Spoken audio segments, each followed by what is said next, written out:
샬롬, 시냇가에 나를 심다 신하심 챌린지 6일차입니다. 8월 23일 토요일 시편 120, 121편 두 시의 내용을 가지고 함께 묵상 나눔하겠습니다. 인간의 삶을 하나의 긴 여행, 순례길로 비유하곤 합니다. 오늘부터 우리는 그 순례자들이 불렀던 노래, 성전에 올라가는 노래라는 이름이 붙은 시편들을 하나씩 살펴보길 원합니다. 성전에 올라가는 노래란 무엇일까요? 이 노래들은 말 그대로 이스라엘 백성이 하나님의 집, 성전이 있는 예루살렘을 향해 올라가며 불렀던 노래 모음집입니다. 당시 예루살렘은 높은 산지에 있었기 때문에 순례자들은 실제로 오르막길을 걸어야 했습니다. 하지만 이것은 단순한 지리적 이동만을 의미하지 않습니다. 이것은 우리의 영적인 여정이기도 합니다. 혼란스러운 세상의 자리에서 거룩하신 하나님의 임재를 향해 한 걸음씩 더 가까이 나아가는 것, 이것이 바로 성전에 올라가는 노래의 진짜 의미입니다. 오늘 우리는 그 여정의 가장 첫 번째 노래인 시편 120편, 21편을 통하여서 우리 각자의 영적 여정이 어떻게 어디서부터 시작되고 그 길을 어떻게 걸어가야 될지 함께 살펴보길 원합니다. 우리의 여정은 언제 시작될까요? 많은 경우 시편 120편의 기자처럼 견디기 힘든 고통 속에서 시작됩니다. 그는 이렇게 절규하며 노래를 시작합니다. 120편 1절, 2절입니다. 내가 환난 중에 여호와께 부르짖었더니 내게 응답하셨도다. 여호와여, 거짓된 입술과 속이는 혀에서 내 생명을 건져 주소서. 시인을 둘러싼 현실은 거짓된 입술, 속이는 혀로 가득 차 있습니다. 진심은 왜곡되어지고 보이지 않는 곳에서 시인을 향한 날카로운 말들이 오고 가고 있는 상황입니다. 이런 현실이 너무 고통스러워서 마치 시인은 하나님이 없는 야만적인 땅, 메색, 싸움만 가득한 게델의 장막에 머무는 것 같다고 외칩니다. 메색과 게달이라는 낯선 지명보다 우리는 하나님이 없는 땅, 싸움만 가득한 곳이라는 그 인식을 가져야 합니다. 이 극심한 고통이 더 이상 나를 이렇게 살 수 없다는 절박한 부르심이 되어서 그를 하나님께 나아가는, 성전으로 나아가는 순례의 길로 이끈 것입니다.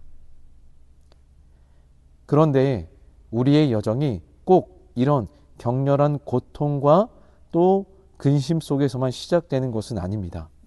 어떤 이에게는 겉으로 평안해 보이는 일상 속에서 갑자기 불현듯 찾아오는 깊은 공허함과 이게 인생의 전부일까 하는 영적 갈등이 그 출발점이 되기도 합니다. 또 다른 사람에게는 이 세상의 깨어진 모습에 대한 거룩한 불만족과 안타까움이 하나님을 향한 발걸음을 재촉하기도 합니다. 여기서 중요한 것은 이것입니다. 우리의 순례는 하나님의 샬롬, 즉 평화가 없는 이 세상의 현실을 깊이 인식하고 깨닫는 것에서부터 시작된다는 점입니다. 그것이 격렬한 고통이든 조용한 공허함이든 이곳은 내가 영원히 머물 곳이 아니라는 영혼의 깊은 자각이 우리를 하나님의 집으로 향하게 만드는 것이지요. 그렇게 하나님의 부재를 느끼는 자리를 박차고 나온 시인, 이제 그의 시선이 바뀝니다. 상상해 보십시오. 순례자가 고개를 들어 저 멀리 보이는 거대한 산을 바라봅니다. 저 산 너머에 목적지인 예루살렘이 있습니다. 기대가 되기도 하지만 동시에 저 험한 산에 가는 길에 도사리고 있을 위험이 떠올라 불안하기도 할 것입니다. 바로 그때 시인은 자신에게 묻습니다. 나의 도움이 어디서 올까? 이 질문은 곧바로 위대한 신앙의 고백으로 이어집니다. 121편 2절에 나의 도움은 천지를 지으신 여호와에게서로다. 나의 도움은 천지를 지으신 여호와에게서로다. 바로 이 고백이 우리 인생의 길의 전환점입니다.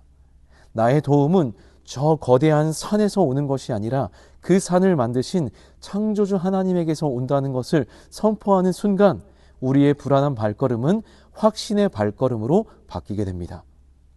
그렇다면 창조주 하나님은 저와 여러분을 어떻게 도우실까요?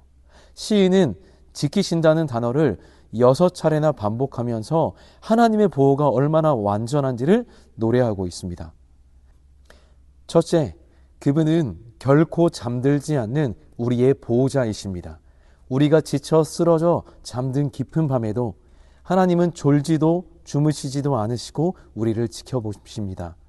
우리의 발이 걸려 넘어지지 않도록 붙드시는 한순간도 눈을 떼지 않는 분입니다. 둘째, 그분은 우리와 가장 가까운 동반자입니다. 하나님은 저 멀리 하늘에서 우리를 지켜만 보시는 분이 아니라 내 오른편에서 내 그늘이 되시는 분이라고 노래합니다. 뜨거운 사막의 태양 아래 그 그늘이 얼마나 생명 같은 존재인지 상상해 보십시오.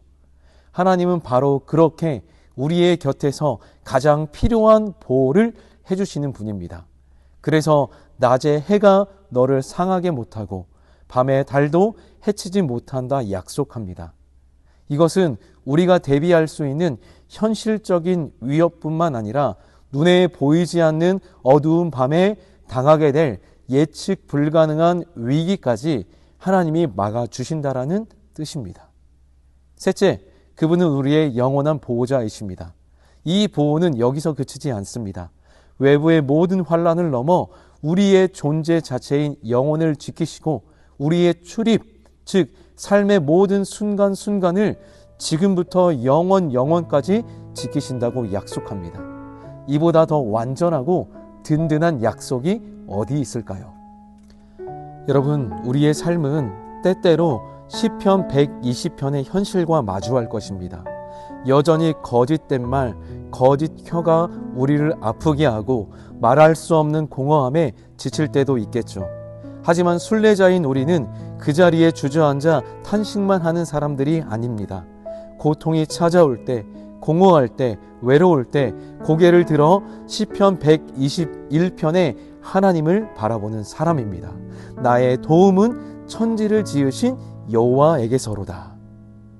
나의 문제보다도 크신 창조주 하나님, 결코 잠들지 않는 파수꾼, 나의 가장 가까운 그늘이며 나의 모든 순간을 영원까지 책임지시는 하나님을 신뢰하며 오늘도 우리에게 주어진 인생의 하루하루의 걸음을 담대하게 걸어갈 수 있는 우리가 될 수 있기를 진심으로 축복하고 소망합니다. 사랑하는 여러분, 신하샘 챌린지 6일차를 보내면서 조금씩 이제 지쳐오는 것 같아요. 하지만은 잘 하셨습니다. 작심 3일의 시간도 지났고요. 우리 내일 모여서 함께 예배하고 또 함께 순모임 하는 가운데에서 그동안에 한 주 동안에 있었던 에피소드들 또 기도의 제목들도 나누고요. 함께 또 다시 한번 설 수 있는 시간으로 내일 한번 회복해 봅시다.